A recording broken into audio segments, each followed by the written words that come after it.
In this lesson, we're going to take a look at 3 songs which use G, C, D and E minor chords, and I'm also including C add 9 in this lesson because that's just another type of C chord. So if there are any of them chords that you're unfamiliar with, there's lessons for all of them in the first series of my beginner's course, so go back and have a recap, and when you've got all these chords down, you're ready to tackle these songs. As usual, we're going to go through all the chord progressions and all the strumming patterns, but this time we're also going to take a look at some parts which involve picking individual strings, because that's going to help you get closer to the sound of the original tracks, and it's also just a nice new challenge to help you gain a little bit of right hand accuracy and bring up the level of your guitar playing. So the first song we're going to take a look at today is Sweet Home Alabama. Obviously this is a super popular guitar song. I've taught this to loads of students. It's just the same 3 chords the whole way through, so it's a really easy one to have a jam along with the original track, but it's also got that distinctive intro which we're going to take a look at in a little bit more detail. It's a bit of a simplified version for beginners, but that just makes it perfect to be working on at this stage.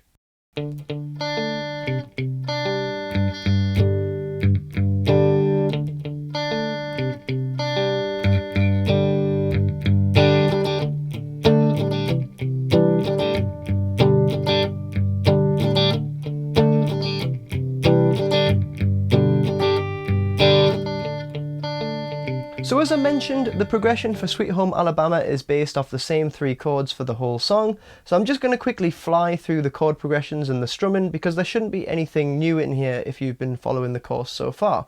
So we're going to start with D chord for half a bar, so 1, 2. Then we're going to have C add 9 for the second half of the bar, 3, 4.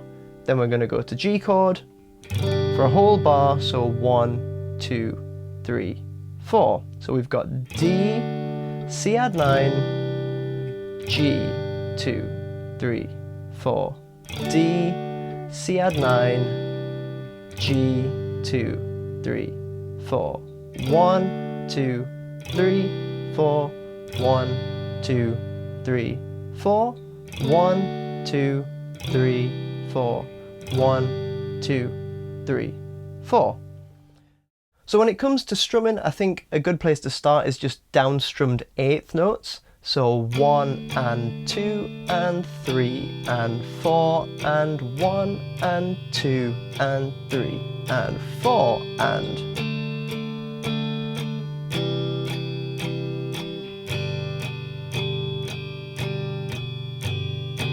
If you struggle with any of the terminology for the rhythm stuff, go back and have a look at the rhythm lessons in the first series of the beginner course, but that is just starting with downstrummed 8th notes. And another nice thing to add in is 1 upstrum every half a bar.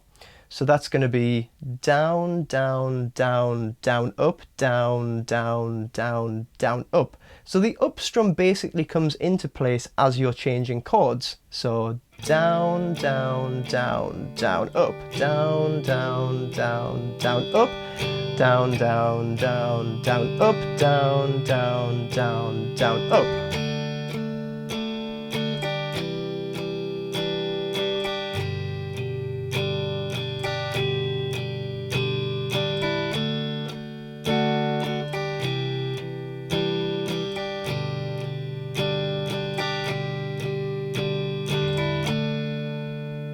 Now I've mentioned this before, and you're probably noticing it as I'm playing there, that the upstrum is normally happening during the chord change. So there might be a few open strings ringing out when that upstrum is happening, like this. Down, down, down, up. So the fingers come off because they're getting ready for that C add 9 chord. But then when the downstrum comes in, the chord's all in place. Down, down, down, down. On the upstrum here, the front 2 fingers come off because they're getting ready for that G chord, and we're down on the G chord. The great thing about this technique for changing chords is that you don't notice it when the part is sped up.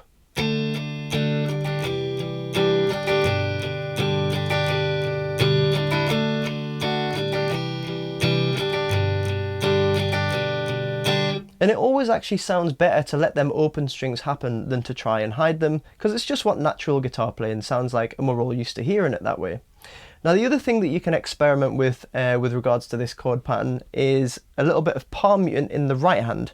So with palm muting, what you're going to be doing is resting the side of your palm where the strings meet the bridge. So not right on top of the strings. If I go too far, I'll actually just deaden all the strings. What I'm aiming for is that sweet spot where I'm slightly dampening the strings but not cutting off the sound of the note, and that'll get you this sound.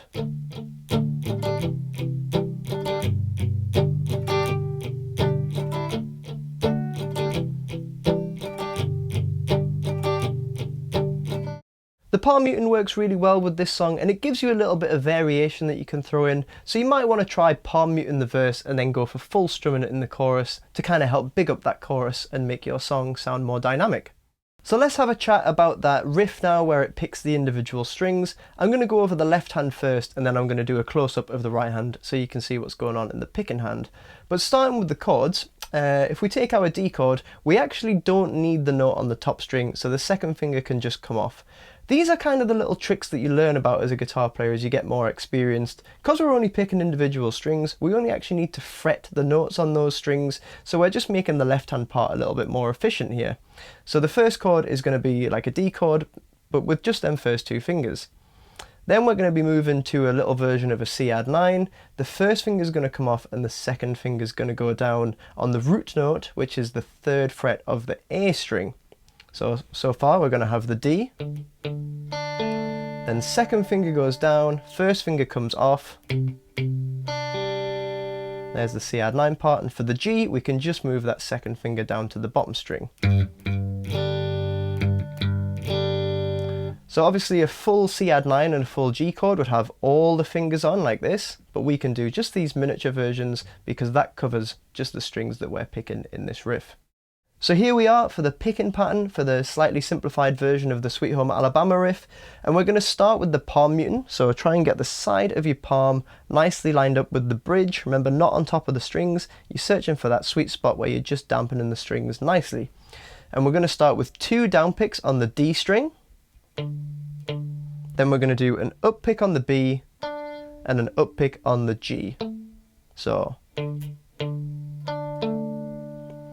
I think it's really important that you try and throw some up strings into your playing early on, because lots of players get stuck in this trap of doing down picks all the time, and it's really hard to get out of, and I had the same problem, so throw in some down picks and you'll avoid that problem altogether.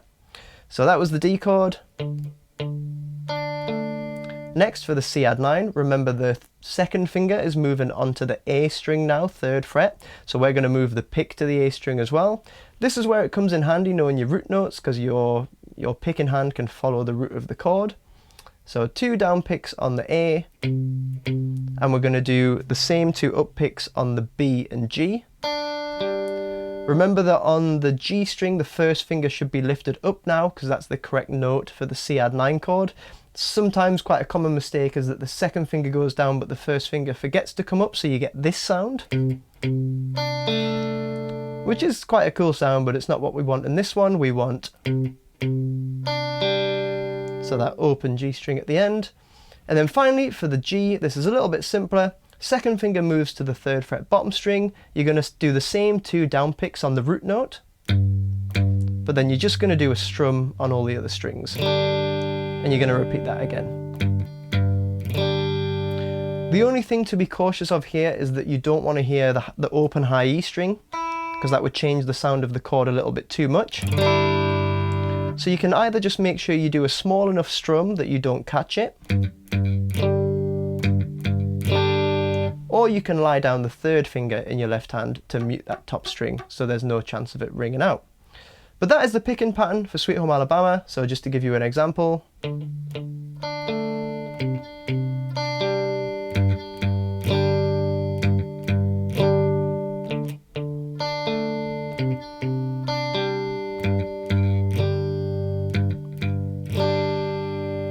As I mentioned, it's a slightly simplified version from the original, but it's just good for beginners to get stuck in with something slightly simpler that you can play along, and yeah, try and get it sounding as close to the record as possible.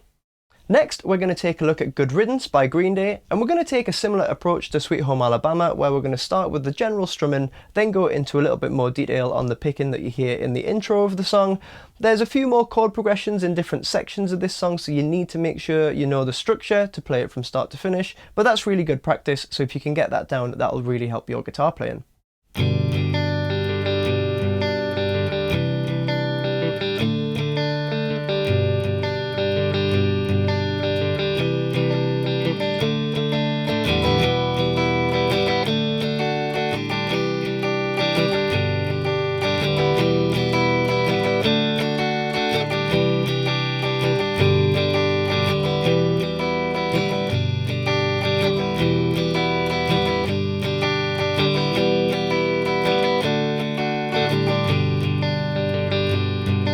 So for good riddance, we have 4 different sections. We have the intro, the verse, the chorus, and the instrumental. Although the instrumental is just the same progression as the verse and the chorus stuck together, so if you get them down, you don't have to worry about it. So starting with the intro, we essentially have the reverse chord pattern of Sweet Home Alabama. So we're starting with a full bar of G now. So 1, 2, 3, 4. Then we're going to the C add 9 for half a bar. 1, 2, and then the final half a bar on the D, 3, 4. So 1, 2, 3, 4. 1, 2, 3, 4. G, 2, 3, 4. C add 9 to D. I'm going to do another close-up of that picking pattern that you hear in the intro, but when it gets to the verse you can start just strumming these chords, and the Old Faithful pattern works brilliantly in this song.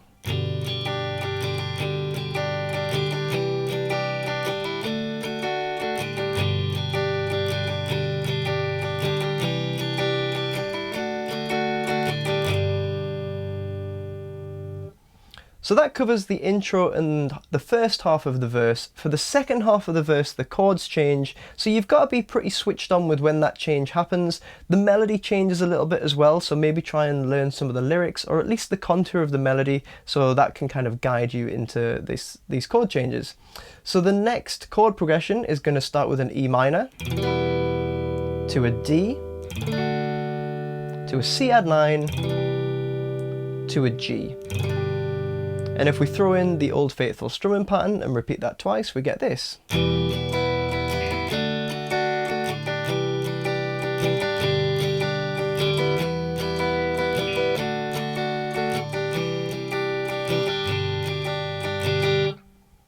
So if we mix together 2 of the G, C add 9, D progressions, and then 2 of these E minor progressions, then you'll get the full verse. So from the start of the verse, try and maybe have a little bit of a sing-along in your head and see how it all fits, but this is how the verse goes in full.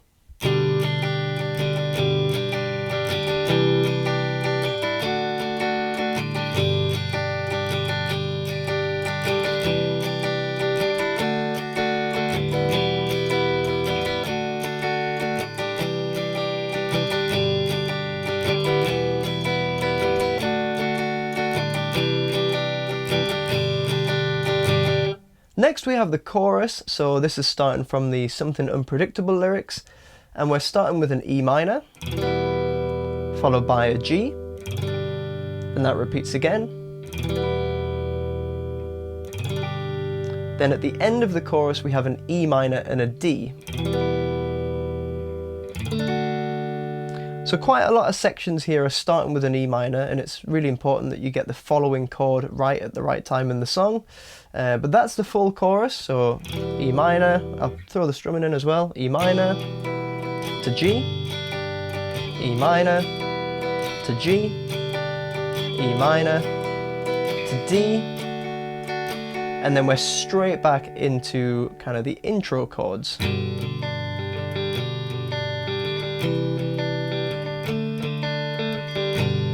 So that D that you hear at the end of the chorus kind of leads you into the G that starts the whole progression again. So I'll give you a little demonstration of the full verse and chorus with some singing in as well, just so you can see how all the chords fit with the vocal melody. So here we go. Another turning point, a fork stuck in the road. Time grabs you by the wrist, directs you where to go. So make the best of this test and don't ask why. It's not a question but a lesson learned in time. It's something unpredictable but in the end is right. I hope you at the time of your life.